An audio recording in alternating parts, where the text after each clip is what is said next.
ನಮಸ್ಕಾರ ಸ್ನೇಹಿತರೆ. ನೆನ್ನೆ ಸೋಷಿಯಲ್ ಮೀಡಿಯಾ ನೋಡ್ತಾ ಇದ್ದೆ. ಅಲ್ಲಿ ಒಂದು ದೊಡ್ಡ ಚರ್ಚೆ ನಡೀತಾ ಇತ್ತು. ಧೋನಿ ನೋಡುಗರು 42 ವರ್ಷ ಆದರೂ ಇನ್ನೂ IPL ಇದ್ದಾರೆ.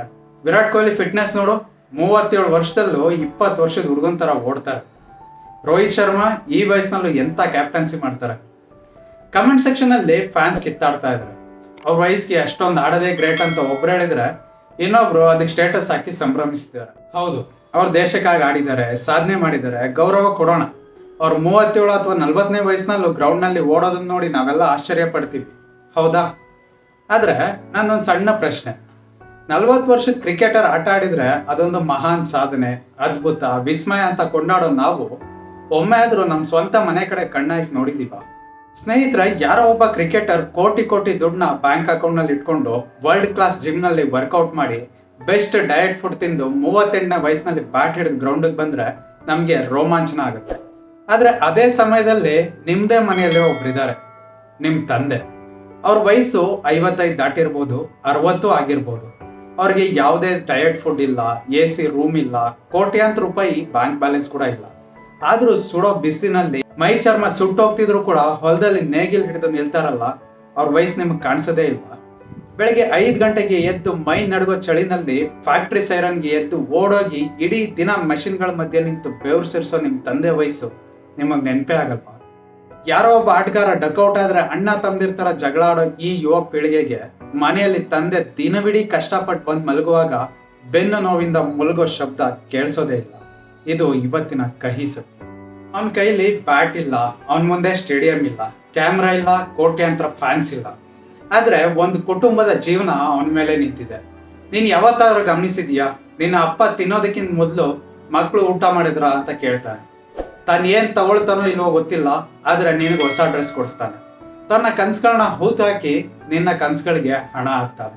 ಅವನಿಗೂ ಕೂಡ ಒಂದು ಟೈಮ್ನಲ್ಲಿ ಯಂಗ್ ಏಜ್ ಇತ್ತು, ಅವನಿಗೂ ಫ್ರೆಂಡ್ಸ್ ಇದ್ರು, ಅವನಿಗೂ ಆಸೆಗಳಿತ್ತು, ಬೈಕ್ ಬೇಕು ಅನ್ಸಿತ್ತು, ಟೂರ್ ಹೋಗ್ಬೇಕು ಅನ್ಸಿತ್ತು, ಸ್ವಲ್ಪ ಲೈಫ್ ಎಂಜಾಯ್ ಮಾಡ್ಬೇಕು ಅನ್ಸಿತ್ತು.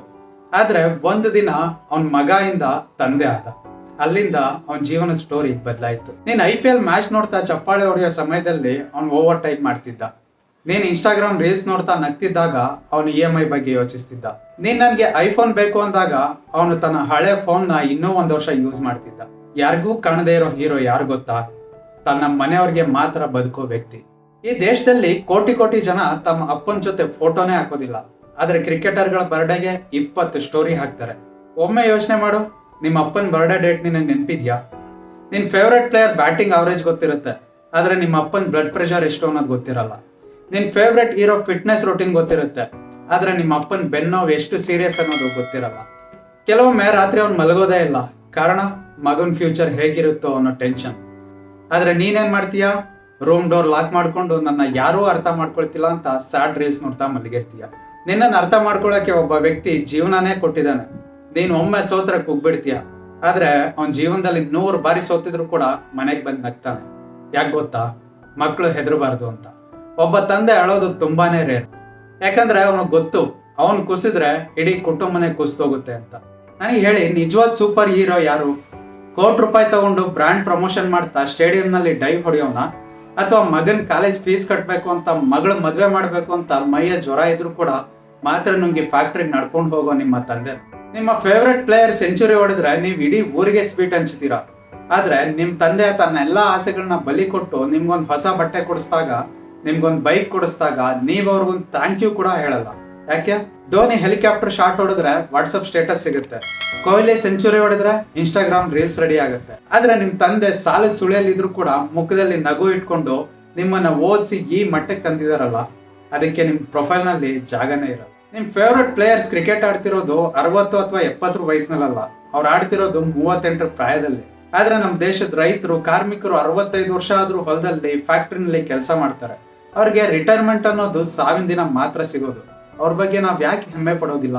ನನ್ನ ಮಾತನ್ನ ತಪ್ಪಾಗಿ ತಿಳ್ಕೊಬೇಡಿ, ನಾನು ಕ್ರಿಕೆಟ್ನ ದ್ವೇಷಿಸ್ತಿಲ್ಲ. ಸ್ಪೋರ್ಟ್ಸ್ನ ಎಂಜಾಯ್ ಮಾಡಿ. ಧೋನಿ, ಕೊಹ್ಲಿ, ರೋಹಿತ್ ಎಲ್ಲರೂ ದೇಶದ ಹೆಮ್ಮೆ, ಅದರಲ್ಲಿ ಸಂಶಯನೇ ಇಲ್ಲ. ಆದ್ರೆ ಅಭಿಮಾನ ಅನ್ನೋದು ಅತಿರೇಕಕ್ಕೆ ಹೋಗಿ ನಿಮ್ಮ ಸ್ವಂತ ಹೆತ್ತವ್ರನ್ನೇ ಕಡೆಗಣಿಸೋ ಮಟ್ಟಕ್ಕೆ ತಲುಪಬಾರ್ದು ಅಷ್ಟೇ. ತಮ್ಮ ನೆಚ್ಚಿನ ಆಟಗಾರ ಸೋತ್ರ ಡಿಪ್ರೆಷನ್ಗೆ ಹೋಗೋ ಹುಡುಗರು ಇವತ್ತಿನ ದಿನದಲ್ಲಿದ್ದಾರೆ, ಆದ್ರೆ ಮನೆಯಲ್ಲಿ ಅಪ್ಪ ಅಮ್ಮ ಸರಿಯಾಗಿ ಊಟ ಮಾಡಿದಾರ ಇಲ್ವಾ ಅಂತನೂ ಕೂಡ ಕೇಳಲ್ಲ ಅವರು. ನೀನು ಹೀರೋನ ವರ್ಷಿಪ್ ಮಾಡಬೇಡ ಅಂತ ಹೇಳ್ತಿಲ್ಲ, ಮಾಡು, ರೆಸ್ಪೆಕ್ಟ್ ಕೊಡು. ಆದ್ರೆ ನಿನ್ನ ಮನೆಯ ಸೈಲೆಂಟ್ ವಾರಿಯರ್ನ ಮರಿಬೇಡ. ನಿನ್ನ ಅಮ್ಮ, ನಿನ್ನ ಅಪ್ಪ ಅವ್ರ ಸೋಷಿಯಲ್ ಮೀಡಿಯಾ ಸ್ಟಾರ್ಸ್ ಅಲ್ಲ, ಆದ್ರೆ ನಿನ್ನ ಜೀವನದ ಬ್ಯಾಕ್ ಬೋನ್.